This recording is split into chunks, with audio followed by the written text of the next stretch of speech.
এটাকে বলা হয় বেলায়েতুল মুতলাকা।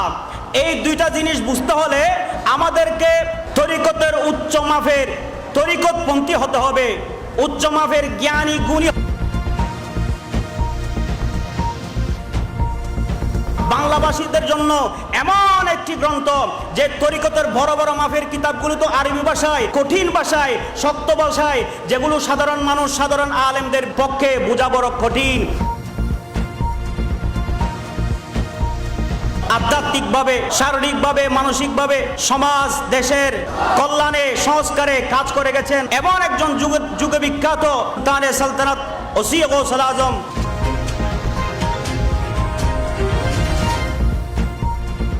हमारा नवाब तो दला महीना है, हमारा सुल्तान तो दला महीना है। जोर बोलুন সুবহান আল্লাহ।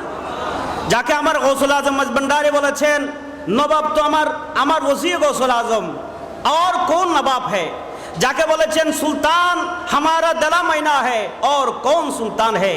যিনি গৌসুল আজম মজবন্দারি বলেছেন আমার দেলা ময়না বালেক, সে আমার পরে গদিতে বসবে।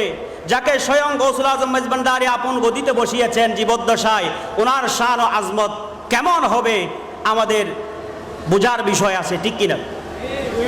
তো সেই ওসিয়ে গৌসুল আজম যিনি 5 বছর বয়সে হুজুর সৈয়দনা গৌসুল আজম মজবন্দারির হাতে প্রাথমিক লেখাপড়া শেষ করে মুহসিনিয়া মাদ্রাসা থেকে একেবারে চূড়ান্ত শিক্ষা অর্জন করার পরে দিন মযহাব মিল্লাতের খেদমত করে যাচ্ছেন।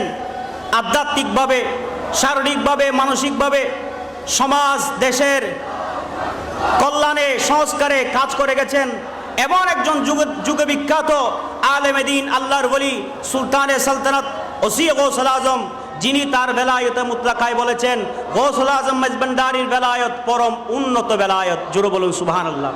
সে পরম উন্নত বেলায়েত কেমন? হুজুর করিম সাল্লাল্লাহু তাআলা ইসলামের মতো বাধাযুক্ত বেলায়েত যুগের অবসানকারী আর বাধামুক্ত বেলায়েত যুগের অধিকারী। এই কথার মধ্যে দুইটা দিক, একটা হলো বাধাযুক্ত বেলায়েত, অর্থাৎ এটাকে বলা হয় বেলায়েতে মুকাইয়াদা, আর একটা হলো বাধামুক্ত বেলায়েত, এটাকে বলা হয় বেলায়েতে মুতলাকা। এই দুইটা জিনিস বুঝতে হলে আমাদেরকে তরিকতের উচ্চ মাফের তরিকতপন্থী হতে হবে, উচ্চ মাফের জ্ঞানী গুণী হতে হবে। আমি নগণ্য, আমার দ্বারাও তার পরিপূর্ণ ব্যাখ্যা বিশ্লেষণ করা সম্ভব নয়, তারপরও আমার ক্ষুদ্র জ্ঞানে যতটুকু বোঝা এসেছে আপনাদের সাথে শেয়ার করব, সেটা আপনাদের সামনে উপস্থাপন করার চেষ্টা করব। কারণ বেলায়েতে মুতলাকা এমন একটি তরিকতের কিতাব, তাসাউফ পন্থীদের জন্য এমন একটি সহায়ক গ্রন্থ যে ইমামে আহলে সুন্নাত গাজী দ্বীন মিল্লাত শেরে বাংলা আলাইহির রাহমা বলেছেন যে বেলায়েতে মুতলাকা কাদের জন্য? যে উচ্চ মাফের তরিকত পন্থীদের জন্য।